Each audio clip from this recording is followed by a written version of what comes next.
All right, this evening we're moving into chapter 13, and we'll make this a little more interesting because the name isn't actually used here, but it's a name that you'd be familiar with, and we're going to unpack the concept this evening. But chapter 13 talks about three, I'm going to say creatures, just for lack of word here, in this section. The first we've already met numerous times in our last chapter, in chapter 12, that being the dragon. The dragon is our number one that we've seen so far. He's no hidden who he is. He is the devil, Satan, being accused of the brethren. He's lost his place in heaven by this point in our text. And he's been cast down to the earth, and now he's going to unleash his fury. And so what you've seen in chapter 12 is it kind of built up to itself. And what I mean by that is it started with you saw the woman, and then it talks about the dragon, and then it talked in verse 6, you remember chapter 12, that the woman fled into the wilderness because the place prepared for her. And then the next section that we looked at is why did she flee? And it's because of the dragon who lost its place, and then he's going after the woman. And then the woman has been taken care of. She's gone into a place prepared for her. And we've unpacked the imagery of the woman already. And then it talks about the fact that the dragon goes to make war against her offspring. And it makes it clear who that is, and they are who keep the commandments of God and have the testimony of Jesus Christ. So it's talking about believers at the time. So that leads us to a question. How is he going to do this? How is he going to go after the offspring of the woman? So you start to see that it's built. This imagery is building on itself. And so he's going to do it by two of his players. If you think of it as a chessboard, there are people who like to try to think that way, that you got the good on one side, evil on the other. They're trying to see how they take pieces. It's kind of a bad analogy for this because it gives the dragon far more power than he has. But he has two players that he's going to bring onto the scene. And Revelation describes them as the beast from the sea and the beast from the land. And today we're going to look at only the beast from the sea. And that'll be enough to do you. I'll take it that way. So with that, let's go to Revelation chapter 13. And we'll go from verse 1 to 10. It says, "Then I stood on the sand of the sea, and I saw a beast rising up out of the sea, having 7 heads and 10 horns, and on his horns 10 crowns, and on his head a blasphemous name. Now the beast which I saw was like a leopard. His feet were like the feet of a bear, and his mouth like the mouth of a lion. The dragon gave him his power, his throne, and great authority. And I saw one of his heads as if it had been mortally wounded, and his deadly wound was healed. And all the world marveled and followed the beast. So they worshipped the dragon who gave authority to the beast. And they worshipped the beast, saying, 'Who is like the beast? Who is able to make war with him?' And he was given a mouth speaking great things and blasphemies. And he was given authority to continue for 42 months. Then he opened his mouth in blasphemy against God, to blaspheme his name, his tabernacle, and those who dwell in heaven. It was granted to him to make war with the saints and to overcome them. And authority was given him over every tribe, tongue, and nation. All who dwell on the earth will worship him, whose names have not been written in the book of life of the Lamb, slain from the foundation of the world. If anyone has an ear, let him hear. He who leads into captivity shall go into captivity. He who kills with the sword must be killed with the sword. Here is the patience and the faith of the saints." All right. Now we're going to unpack this, as I said, a little bit, because there's something going on here. Now, the modern term that we give this beast to kind of drive it home is Antichrist. This is the one we'd call the Antichrist. The second one that we're not going to look at today, but we'll look at next week, the beast from the land, he generally gets the qualification of the false prophet. So So these are the two that we pick up. Now, first of all, these two pairings should not be a surprise. There's a couple of things going on here. The main thing to understand is that Satan does not create on his own. He imitates and he corrupts, is often what he does. Why? Because he too is a finite being. Satan is not, unfortunately some people like to think this, he is not God's equal opposite. And what I mean by that is we often think that, okay, we have God who's omnipotent, omniscient, omnipresent, and he's good. And he rules heaven, the kingdom of light. And then we go, when you got the other side, you got Satan. He's all powerful, all knowing, and he's everywhere, but he's all evil, and he's in charge of the kingdom of darkness, and these two kings. No, it's not. The dragon is a finite being. He was created and twisted by his own choices into sin and become the master of sin, and he lies, steals, destroys, corrupts, enslaves, the whole bit. And his kingdom is not what we'd classify as hell. We'll talk about hell in the coming weeks a little bit later, because it is an important concept. He is not in charge of the lake of fire in any way, shape, or form. As we've already seen, he had the ability to come and go from God's throne room. He was accusing the brethren before the throne of God until he was thrown out. Now, at this point that we're looking at, he is on earth. And so his desire now is to inflict pain, particularly on those whom God loves and are his chosen. And so he's making war on them. And so the first of his things that he's going to use is the beast from the sea. Now, what's also interesting here is the Jews, particularly, they weren't expecting a Messiah like Jesus. They would have if they had actually studied the prophecies. But if you look at the questions that they asked of someone like John the Baptist baptizing, they came out and they asked him, "Are you the Christ?" Okay, no surprise there. Are you the Messiah? And he says, "No." And then the next thing they asked him was, "Are you the prophet?" And John says, no. Why would they say that? That's because they had a misunderstanding of something Moses said. Moses, prophesying of the Messiah to come much later, said, "And from amongst your brethren will come a prophet like me." And so they were expecting these two. Now, with John the Baptist, they were still expecting another. And so the next thing they asked him is, "Are you Elijah?" Because they were expecting the forerunner. But this idea of a dual Messiah was very much there. That he would come as king and he would come as prophet or priest. And it never actually entered their mind that it would be the same person, because they can't be in their mind. Now, if you're wondering how can that be, this is where the book of Hebrews is very important, because it talks about the fact that Jesus is the king and the high priest. And they would argue, well, how can that be? Kings are from Judah, priests are from Levi. And then he puts forth the argument, Jesus is the high priest under a different priesthood. And he points back to Melchizedek. Who is that? Well, that's Abraham.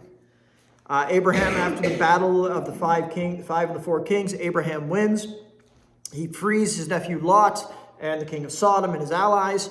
And while he's there, it says, out comes Melchizedek, king and high priest of Salem, or Jerusalem, in short for it, king of peace. So he says, that's who it is.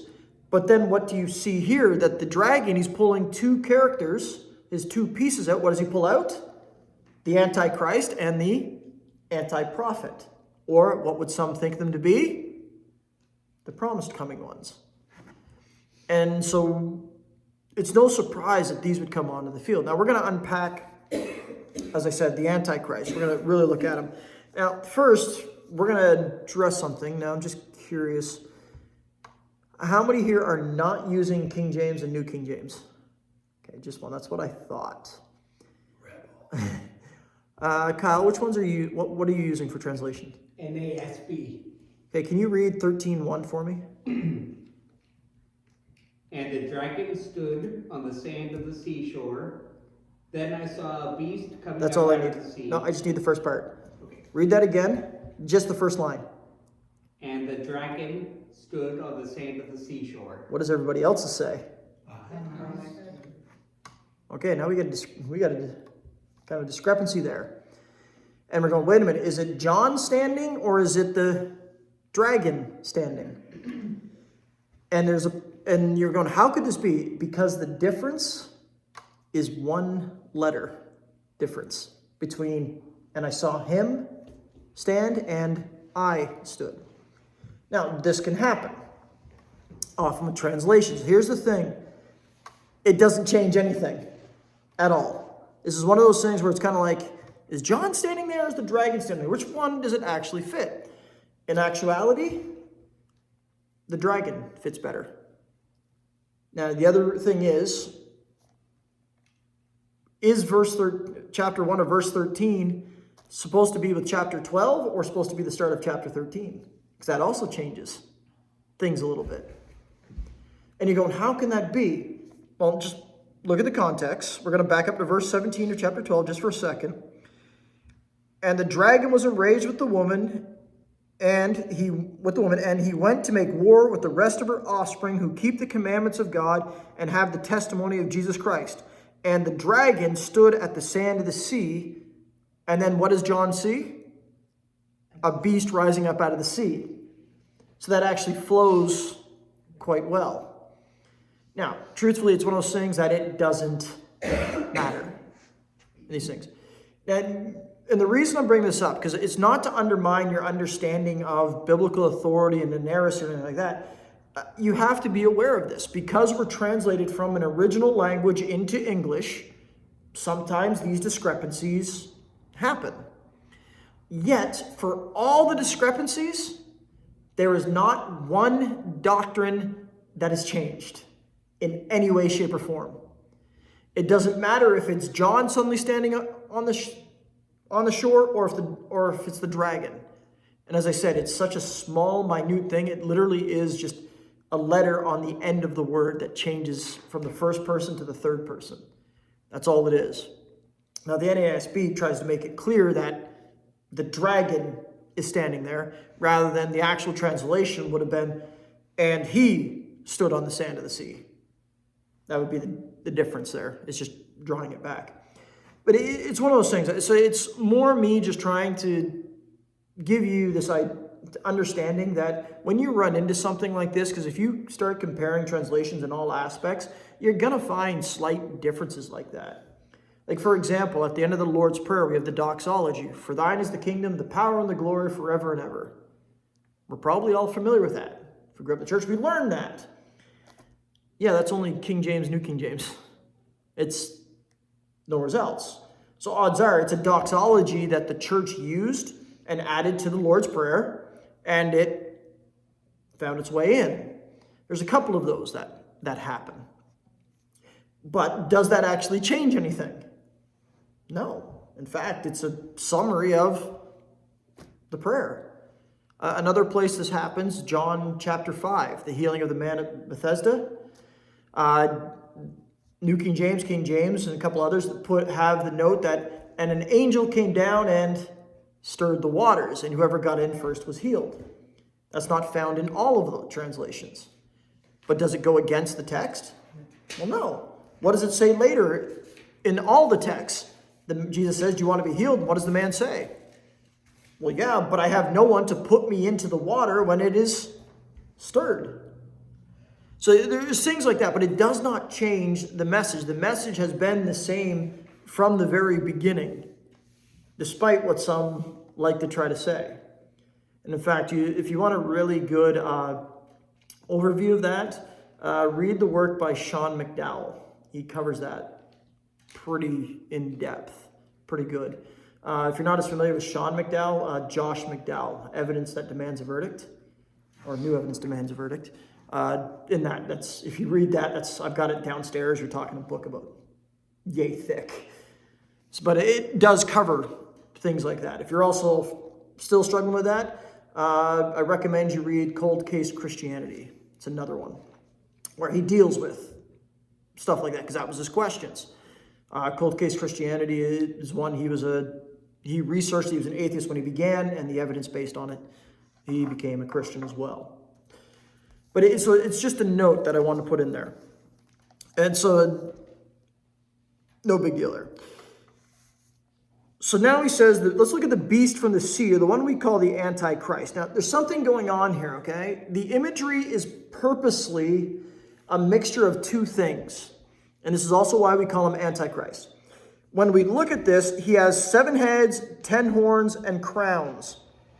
All right? I want you to back up to chapter 12, verse 3, just for a second. And it says, "And another sign appeared in heaven. Behold, a great fiery red dragon having 7 heads and 10 horns, and 7 diadems on his head," or 7 crowns. What do you notice about the description of this beast from the sea? It's a copycat. Yeah, it's a copycat. It's an image of the dragon. So where does he partly belong? To the dragon. That's the purpose behind that. Okay? So this is why. This is the dragon's, this is why we call him the Antichrist. This is his anointed one. This is whom he gives his power to. This is who he's given his ability to rule. See, now there's something you're going to have to notice. It's going to do this more than once. The imagery isn't always to the dragon. But there's something important to note here. That the Antichrist must receive his power from the dragon. The true Christ, he didn't have to receive his power. Why not? It's already his. He already had the glory from before time. He's the one who's worthy to receive praise. He's the one, he didn't have to earn it. It was already his. It's his authority, his power, his majesty. But you've got this imitation here that is there. And you'll see that again when we get to the false prophet. That he has the form of a lamb. That's not a mistake. That imagery is chosen for a reason. They're trying to borrow and mimic what is true. And they can't.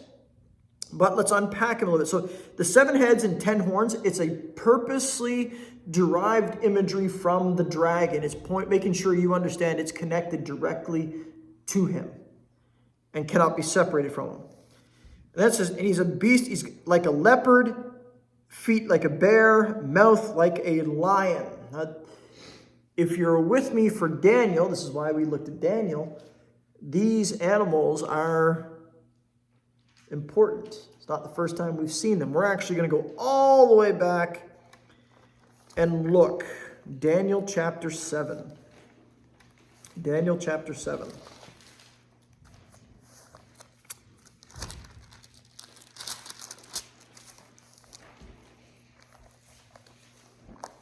And it says, I'm going to start at verse 3 for this. "And the 4 great beasts came up out of the sea, from the sea, each different from the other. The first was like a lion and had eagle's wings. I watched till its wings were plucked off, and it was lifted up from the earth and made to stand on 2 feet like a man, and a man's heart was given to it. And suddenly another beast, a second, like a bear. It was raised up on one side and had 3 ribs in its mouth between its teeth. And they said thus to it, Arise, devour much flesh. After this I looked, and there was another, like a leopard, which had on its back 4 wings of a bird. The beast also had 4 heads, and the dominion was given to it." Those 3 beasts are direct references to kingdoms. Now, without going through all this again, because we did back then, but the lion was Nebuchadnezzar and Babylon. That's why you get there. He was made like a beast. Wings were plucked off. He's made to become a man and given the heart of a man, if you remember Nebuchadnezzar's illness. Then you have the Medo-Persian, the bear, and then you have the leopard, the Greeks, the Greek Empire. And these 3. So why is that important? Because those empires all encompassed the entire known world at the time. That's how vast their empires were. But then you may go, but wait a minute, in Daniel, there's a 4th beast. Well, sure it is, but what exactly does it look like? We're never given a description of it. We're just told it's a fourth beast that's dreadful, terrible, exceedingly strong, iron teeth, devouring, trampling. You go, where's the fourth beast in Revelation? That is the fourth beast that comes from the sea. So in other words, what's the point? This is the fulfillment of also the visions of Daniel, the complete fulfillment. And with it, shows us that his empire is going to be over the whole earth. But this also brings us to a question. Is this referencing a person or a system? And that's an important thing to ask. Because there's the argument, well, maybe the Antichrist isn't really a person. He's really just a whole system that is there.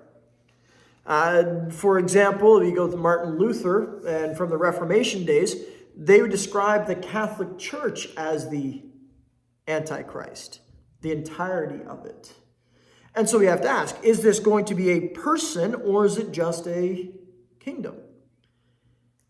Well, the short answer is both. Both. And I'll use the fact of, look at the beast of Daniel 7, the first one, the first beast. And I told you it says a lion with eagle's wings. And we're like, wait a minute, that's definitely Nebuchadnezzar. But then you get to the leopard and he's described of having 4 heads. Wait a minute though, if you're talking just about leaders, why wouldn't it have picked Alexander the Great?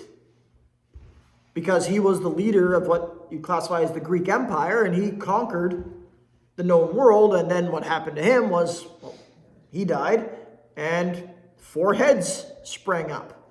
So in that case, that was just the empire. So it actually means both. But here, it's going even more than that. So when we're looking at it, he's both a person and a system.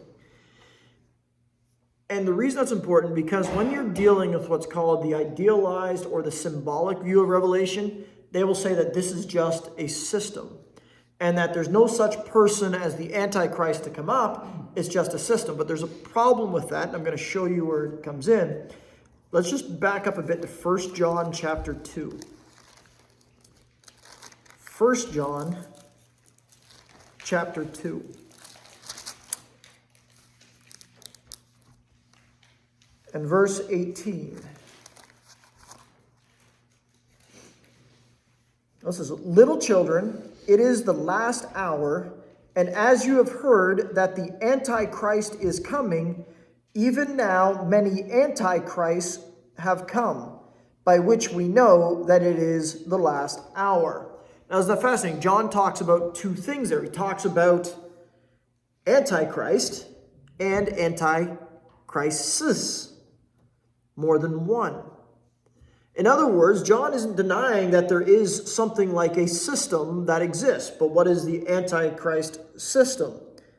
Well, the Antichrist system is anybody who denies Christ. They're automatically against him.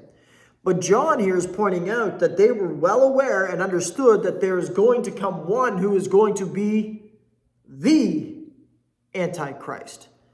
And so there is one who will fulfill that spot. I will urge you, do not play pin the tail on the Antichrist.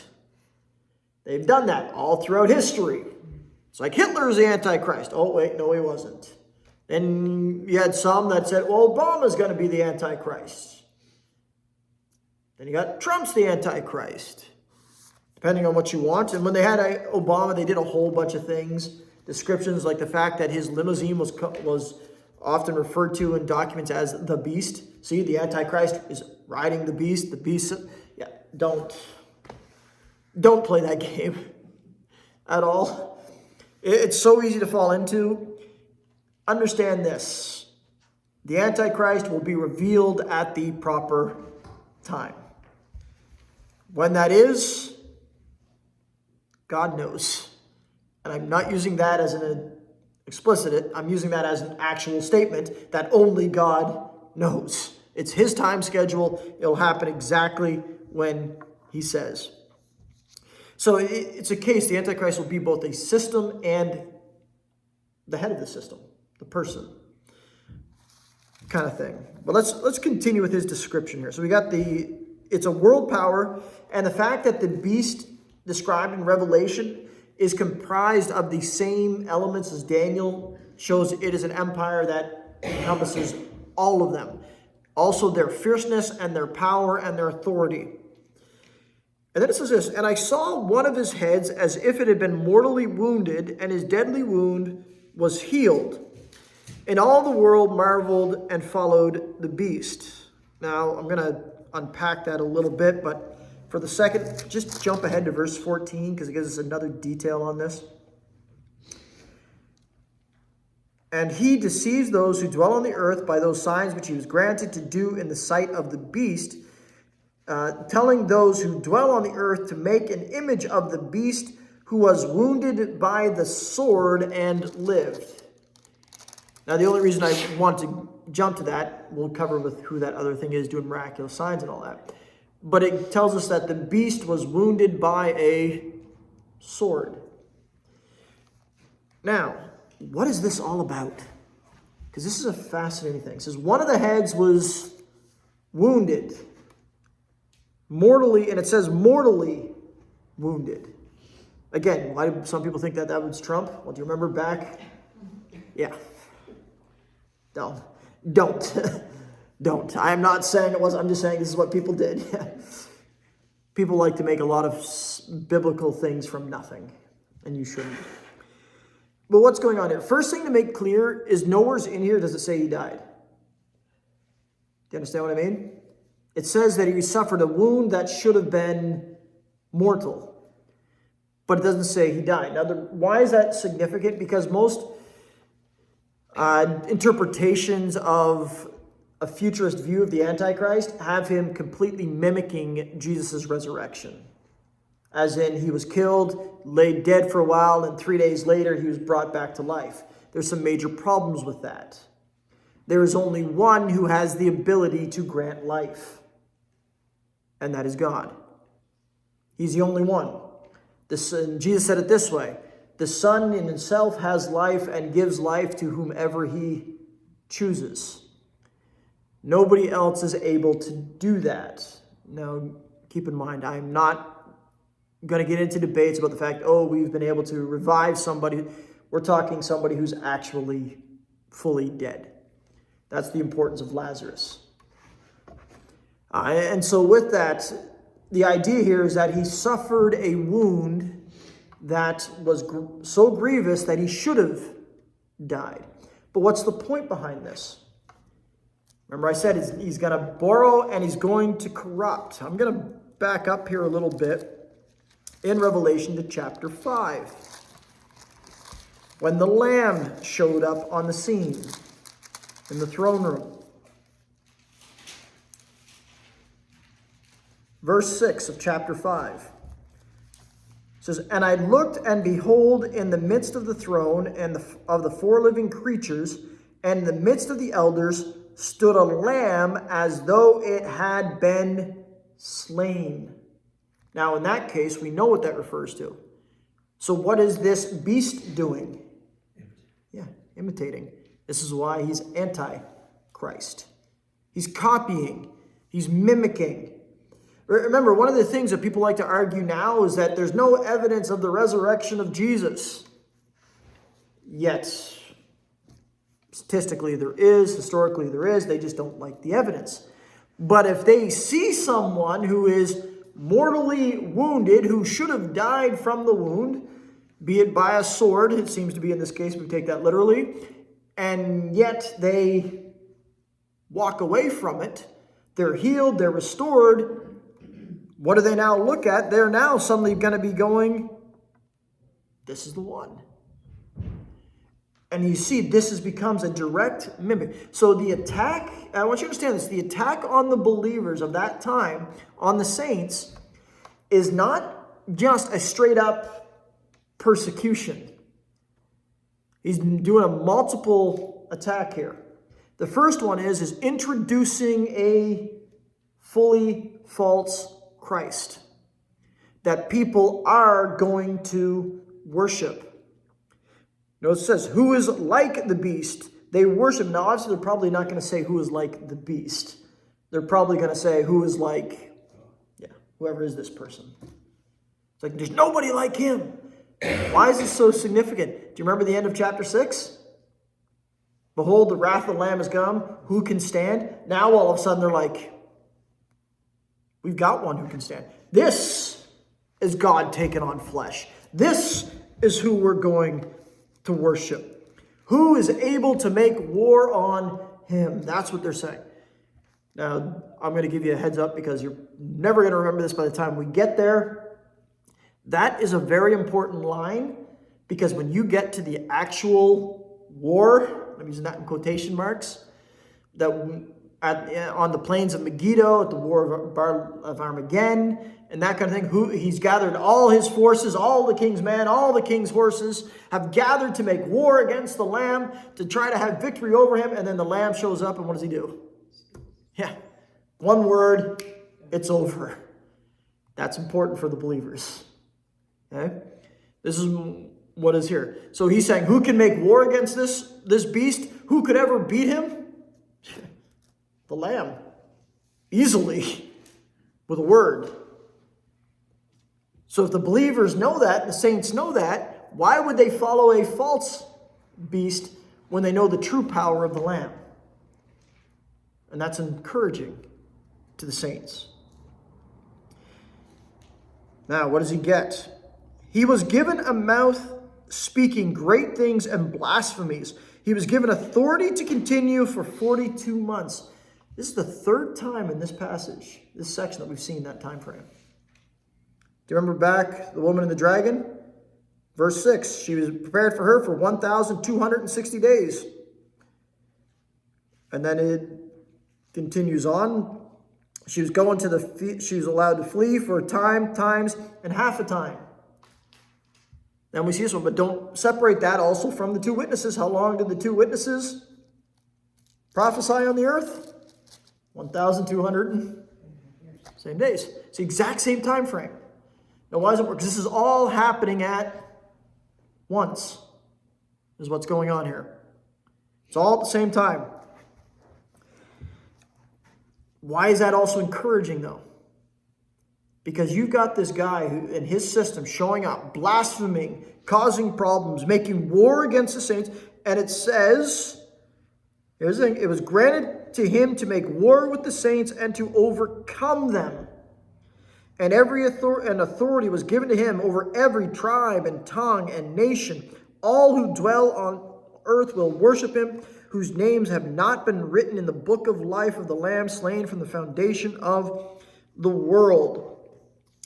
That shouldn't be a surprise. This mimics what Jesus said. He said he'll come with great signs that would deceive even the elect, if that were possible. This is who it's talking about, this guy. Now, keep in mind, he's saying, well, he's going to conquer the saints. That's from the worldly perspective. It's an earthly view. From the earth's perspective, he is being victorious. He's tearing down the ones who are trying to tear down the system. You got to remember, not everyone's going to think what's going on is bad. Yes, they know the judgments are coming. They know that they're happening. But what do they see? They see a beast who is fighting back, bringing stability, dealing with issues, trying to deal with the two witnesses to stop them from their plagues. They're going to be seen as the bad guys. And the beast here, is he's going to go after, and he's coming with mighty power. He's coming with authority, because he's got all the authority of the dragon. And he's going to be over every corner of the earth. That's the purpose of the imagery of the beast. He's of the bear, the lion, and the leopard. He encompasses all of it. And for the believer, we're probably looking at that, and the saints are looking at that, and it's like, this is terrible news. Why? Because he's going to come at them. Now, this is his prong attack. Don't forget, there's a second prong that we're going to look at next week. The beast from the land. But he's coming in blasphemous, taking over everything. But I want to unpack him just a little bit more before I get to the end here. Since he's the Antichrist, he's got lots of descriptions. We're going to unpack his descriptions a little bit. And let's go to, I'll start with Daniel chapter 8. I could have gone back to Daniel 7 a little bit. Yeah, I might go Daniel 7 too, since you're in the neighborhood.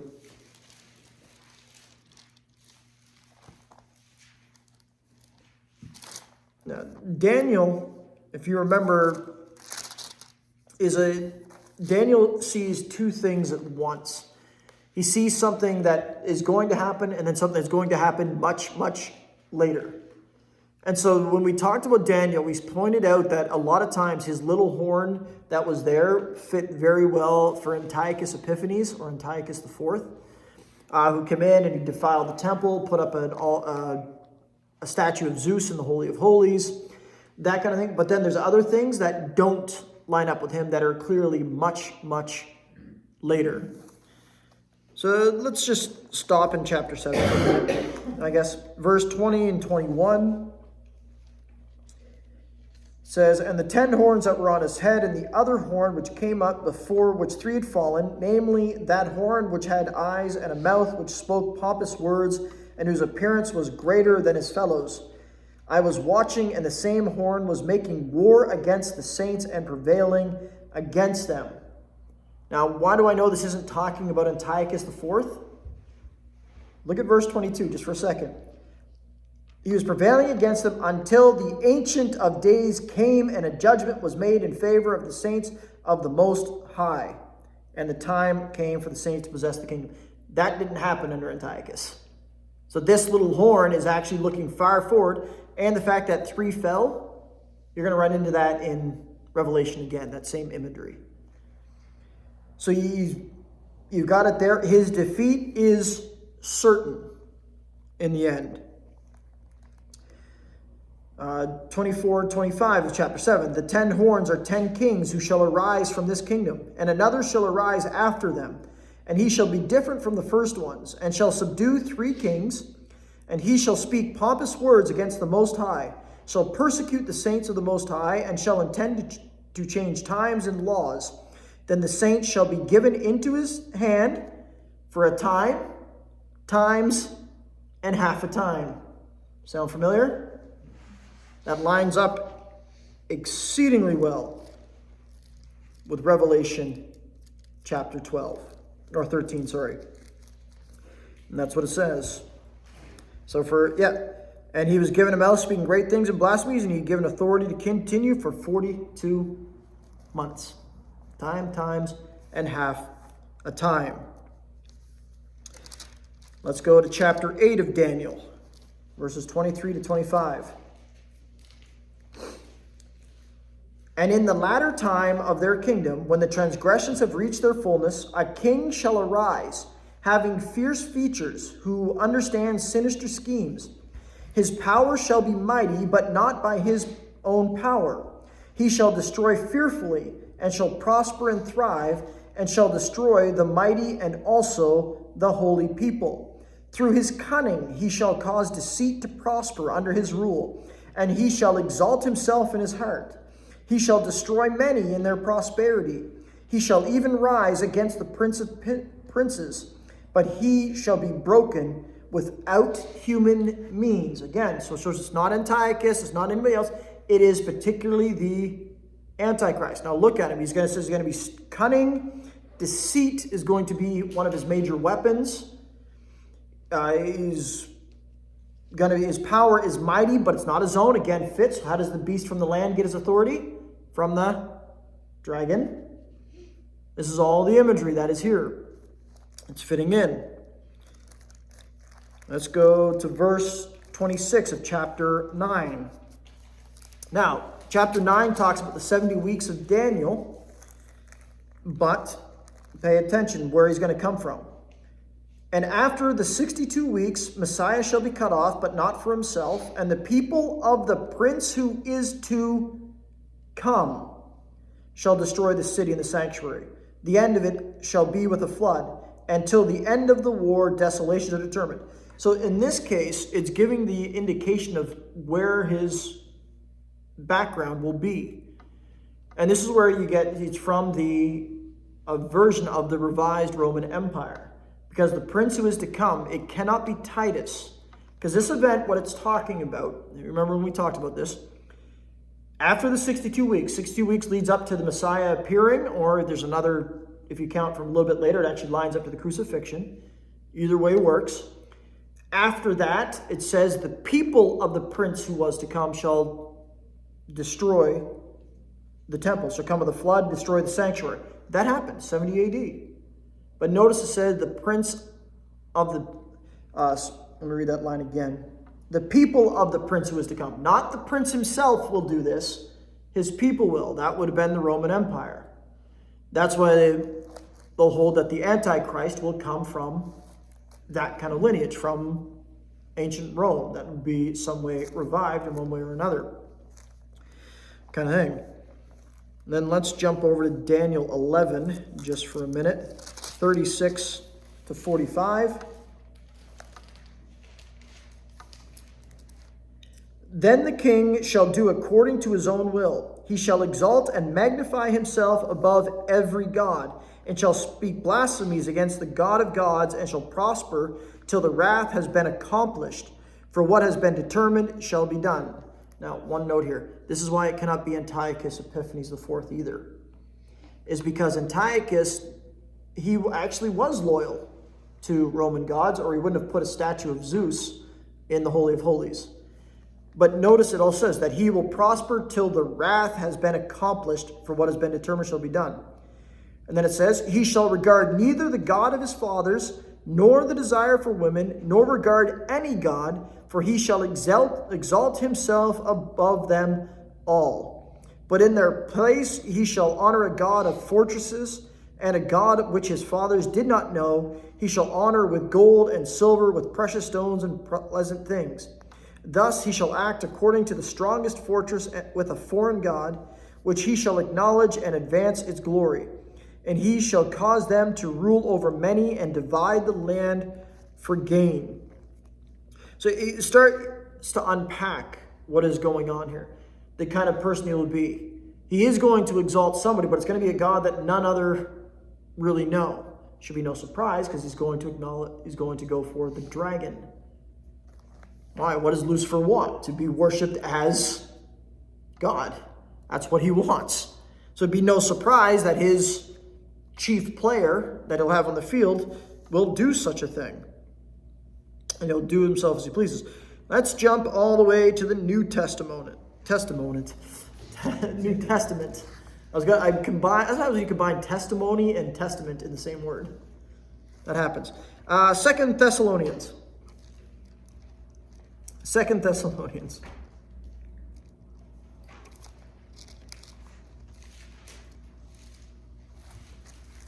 Second Thessalonians chapter 3.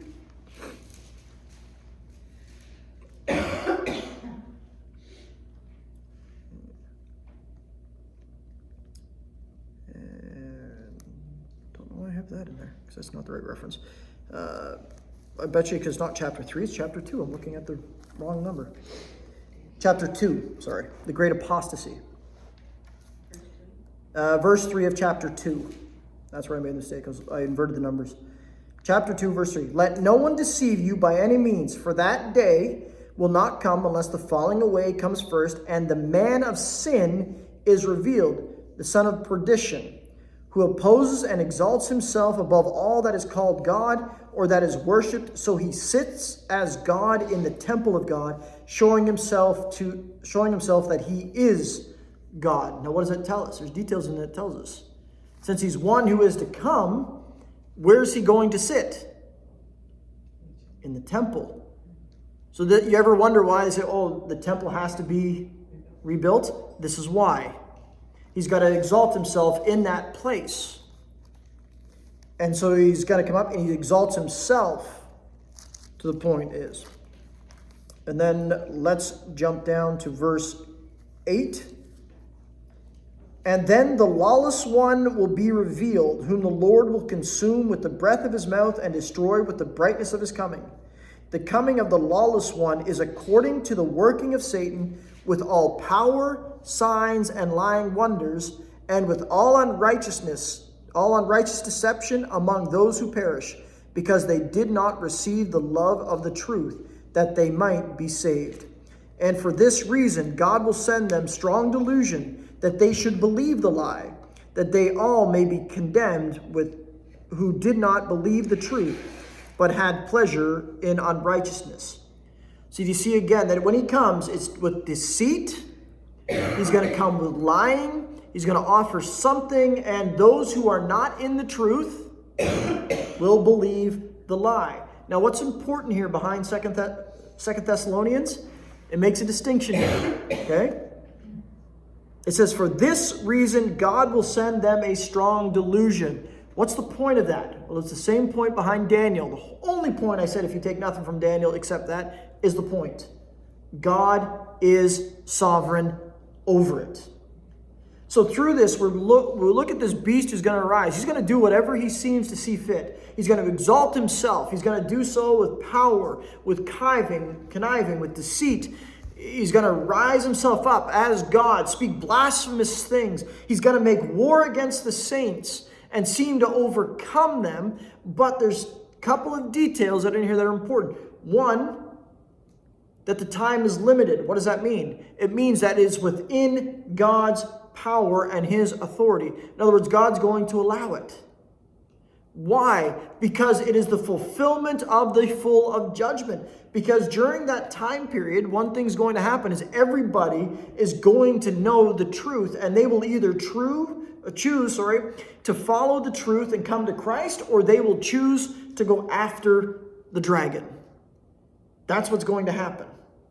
There's no middle ground. And so the point of it all, you got that verse 9 of chapter 13 of Revelation. Don't you think it's kind of out of place? Where it says, if anyone has an ear, let him hear. When that is said, it means there's a truth behind what is being said. It means you have to have spiritual ears to be able to hear this. And what is being heard here? It's the fact that God is in control. That even when this seems to go out of whack and it seems that evil is prevailing, and so he's saying for the saints, it just came out of this, right? Because look at verse 8, don't separate these.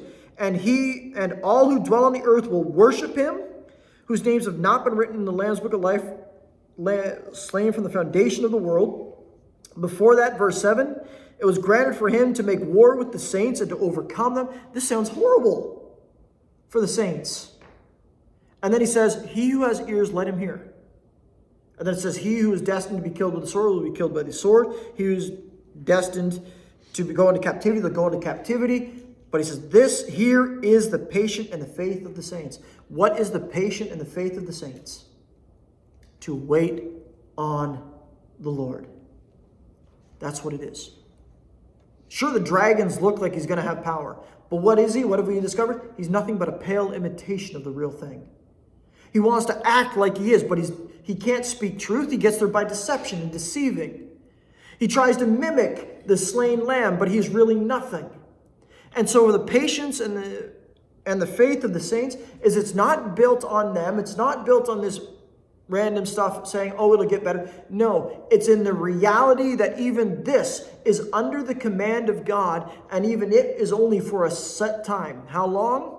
Time times half a time. 1,260 days, 3.5 years, time times half a time. It is still under God's control. And for the saints, that is where their victory lies. Who can make war with him? We don't have to, because the battle is already won. And it will make that clear in the coming chapters that they have overcome him. Why? By the blood of the Lamb and the word of their testimony. That's why it says, he who has ears, let him hear what the Spirit is saying.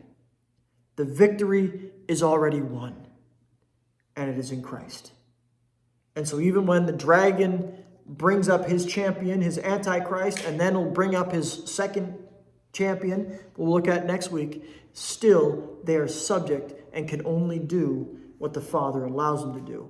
And that is only for his purposes.